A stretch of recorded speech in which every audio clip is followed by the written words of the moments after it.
All right, well, that was a hell of a win for the Mavs. They're now up 2-0. The Wolves are in big trouble. Luka cooking versus Rudy on the last play there. And my Wolves in 6 or 7 pick. Not looking too good so far. And also, we'll talk a little about Celtics Pacers. So I think the big thing that Dallas found in this game was double screen actions for Luka or Kyrie. Because in the first half, it was clear off the jump that the Wolves were going to have Rudy, especially, because Cat's already been high up on Luka and Kyrie screens. They were going to have Rudy higher up on actions, and the Wolves were having some success with that earlier in the game, right? So then later on, Dallas started putting what felt like Conley's guy. So like if Conley's guarding Derek Jones Jr., a lot of the time it felt like whoever Conley is guarding, we're having you screen for Luka or Kyrie, and then we're also having Lively or Gafford screen. And it felt like that opened up a lot of things for the Mavs. Whether that was like Gafford getting free for a dunk, Lively a similar thing where Luka's doing a great job at like making an over-the-head pass, like a bullet pass to him. Kyrie getting the angle on Gobert as he was higher up and he was able to draw a foul. Or it led to Luka getting Jaden on his back into the floater. I mean, Luka was doing that a bit in this game anyway, putting Jaden in jail. But it felt like it was like a little more automatic that he was going to be able to get to that off of these double screen actions. And the Wolves, they kept on trying different things. I mean, sometimes Gobert was higher up on these, but then, for one of them, he ended up being lower on it, and that led to Kyrie throwing the lob to Lively, or like it was Lively catching it, coming down, and then dunking it. So that got the Mavs offense going a little bit more. Then you saw just signature Kyrie, Luka, tough shot making. Obviously, the dagger shot at the end there with Luka over Rudy. But then Kyrie had 2 straight threes where pretty much nothing was happening on the play, like one over Naz Reid, one over Cat. One time where the Wolves' defense was really good, and then Kyrie somehow turns the play into him lobbing it to Lively. One time where Kyrie, he had a great corner three. It was a great pass from Luka, where Kyrie drove, and then he had to relocate to the corner off the drive, and that was good stuff. And then I guess to go to the other side of the floor, we do need to establish first, Naz Reid, he was excellent in this game. I mean, just the shot making for the Wolves, whether it was screening for Conley or screening for Ant, or it was attacking off the catch, or just flow of the game. I'm open for three, or maybe I'm even not open for three, and I'm going to make it anyway.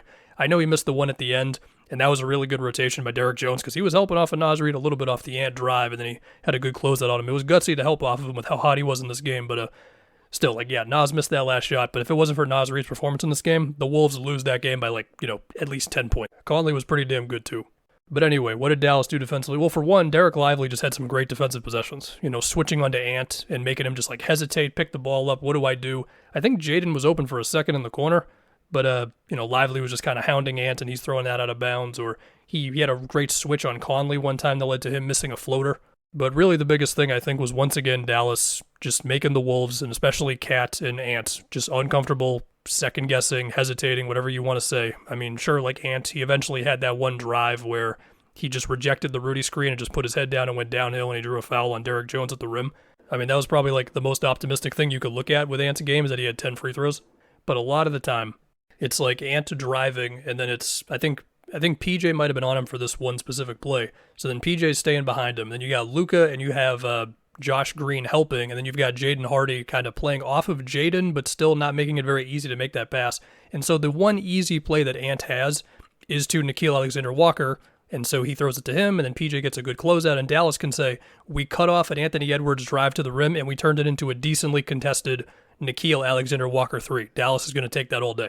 Now, I did think that Ant had, a couple of shots that I didn't love. 1-3 at the top of the key where he was trying to, take the three in, the little half a second you have when a team is switching. But, I don't know. If it went in, maybe I would have been fine with it, but I don't know. You also had, Ant missing a very makeable layup for him in that fourth quarter. I mean, I think Luka had a good rotation to at least, make it not super duper easy, but, Ant still should have made that layup nonetheless. I mean, hell, there was another play late there where Josh Green just had a hard rotation from the corner off of Ant driving, and Ant, he either picked the ball up or he just stopped and he just brought the ball back out to the 3-point line, and then from there it was they missed the shot. I don't remember exactly what happened, but it's just man, they've got Ant just guessing, and I mean, look, the positives for Ant in this game, he had 10 free throw attempts and he had 7 assists and 2 turnovers, but he shot 5 for 17 from the field, and there were a good amount of plays, especially late there, where they're forcing him to pass out. They're forcing the Wolves to reset with 9 seconds left on the clock, that sort of thing. And then as far as Cat is concerned, I would have to go back and look at all of Cat's missed shots, but I do feel very early in the game, there were a couple of post-ups, or not even post-ups necessarily, but like very quick plays where he got good position on PJ Washington around the rim, and it's like they're throwing it to him and he's instantly making a move on PJ and he got a score or whatever. It felt like later on in the game, they weren't able to get to that as easily, and it was more so Cat trying to back PJ down, starting at like the 3-point line or driving on him. And like, sure, Cat is taller than PJ and all that, but like PJ is strong enough to where the whole like, I'm going to back you down for a few seconds thing, especially with how good this Dallas defense is, it just, I mean, doing everything, but especially like bringing help. I don't think that's going to be the move for them. Now, again, if they can get him like, good position underneath the rim and like it's a quick little shot versus PJ, okay, but the back down stuff, I don't know about that one. And so here we are through 2 games. Dallas, the best defense that Minnesota has faced these playoffs, no doubt about it, has made the Wolves offense just look uncomfortable. And Luka and Kyrie, well, they're Luka and Kyrie. So yeah, good stuff for Dallas. As for the Wolves, well, you're down 2-0 and you're going on the road. Figure it out. That's all I got for you.